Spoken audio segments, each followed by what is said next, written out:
1,000 spectators, everybody on their feet as we are getting ready to go green here at the Iowa Speedway. It is an all-Penske front row. Castroneves on the inside, Briscoe on the outside. As they come around turn 4, we are racing and we're green.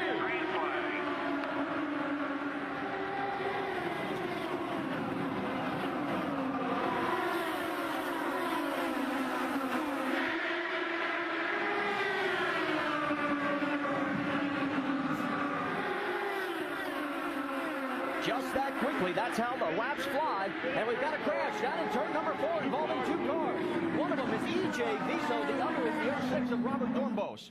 And Viso, can you believe this? The luck this guy has had. This is the 7th race of the year, and he has yet to finish a single race. This being the 3rd crash, the other 4 mechanical. And you know, one of the most likable guys you will find in this paddock area. So just as we wrap up lap number 1, you can see there's a lot of debris out there, and be careful not to run over it.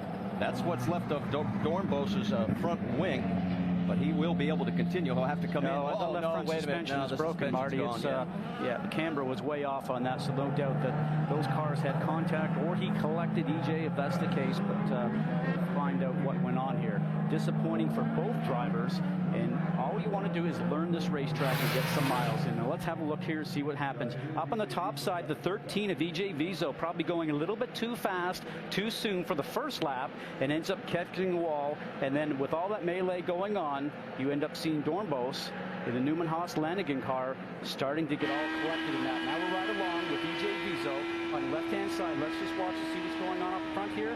He gets a little bit loose. Off he goes, and on your left-hand side of the screen, you will see that Dornbos is already spinning himself. And Dornbos really has his own problem there, as it was very slippery. We'll go side by side. Stay with us. Ryan Hunter-Reay was part of that incident with AJ Viso and Robert Dornbos. Ryan, what was the view from your perspective? Well, unfortunately, I mean, I got underneath him, and I was fully alongside of him, and he just lost it. He looked like he was having a pretty hard time. I was hoping to just get by, but he lost it, got right into us.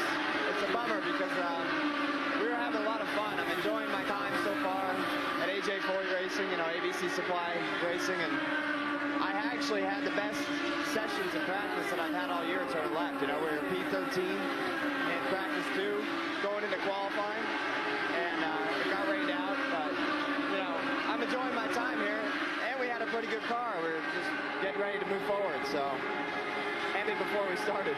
Not much fun today, Marty. Well, and it's been a tough streak for AJ Foyt Racing. In 4 of the last 5 races, the 14 car has been involved in a crash. And we've got yellow again here at Iowa Speedway. And again, it is another crash hard into the wall. That is the 18. And boy, what a tough break for Justin Wilson. We'll have to see what happened here. This seems to be a single car accident. Justin, unfortunate end to the day. What happened out there? Yeah, unfortunately I got my front roll bar stuck on full stiff, so the car was pointing way too much, and just got loose in the middle of 2 and tried to save it, but I couldn't. So I just feel sorry for everyone at Z-Line Designs. You know, I think we were hoping for a good result today, but we'll move on to next weekend. Thanks, Justin. Vince?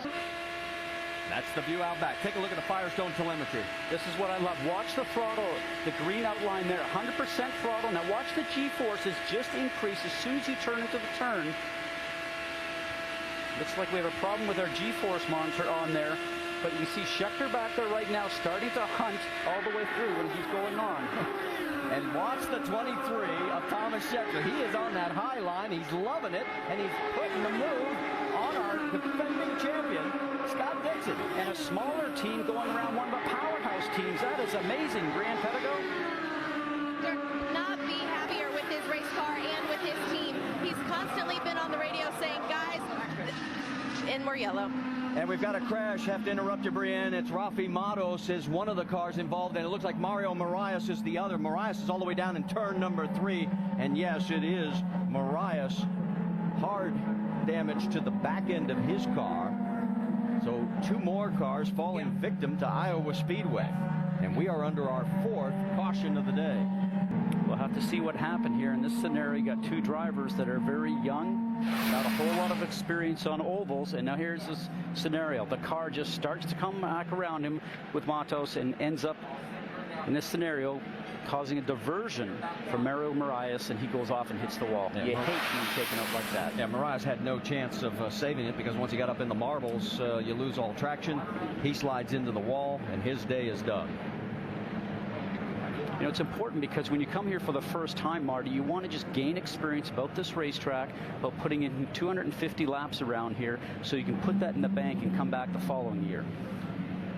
Now for Thomas, this is where he's seen the red mist every once in a while. He turns around and does some weird things. He needs to be settled down, realize he's not even halfway through the race, and just collect his composure and say, it's only one position, but I've got a long time to go here. Well, and there's a lot more lap traffic in front of him. You can see right there, there's Graham Rahal right ahead of our race leader.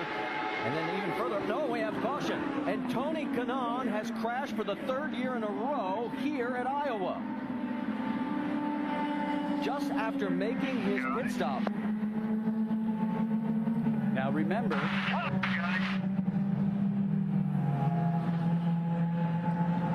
he did not sound very happy in the car, obviously. Wait, it stepped out. Well, the car has actually come around. We don't know why the car has come around. You can see all the parts of the car. I see a half shaft going through the air right there.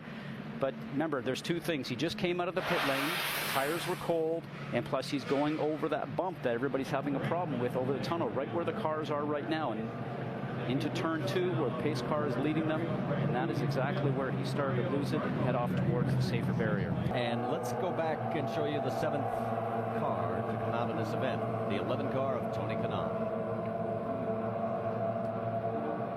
You all right? Every time. I can't get a break. Vince, you've caught up with him? Well, the good news is Tony Kanaan walks out under his own power. The bad news, you're out of the medical center instead of in the race car. What happened, Tony? I don't know, Vince. I just, it stepped out of me. I mean, I think this corner has been a problem, especially for myself the last 3 years. And I think it was a combination of a cold tire. And I feel bad for the 7-Eleven guys. I mean, we've been struggling with so many crashes lately that this one's probably was my fault. The only thing that I think it's good about it, we crash on the left side now. I mean, my right side is all really sore, so it's been a difficult year, but you know, we got to move on. Tony Kanaan trying to find the silver lining in another unfortunate day. That's 3.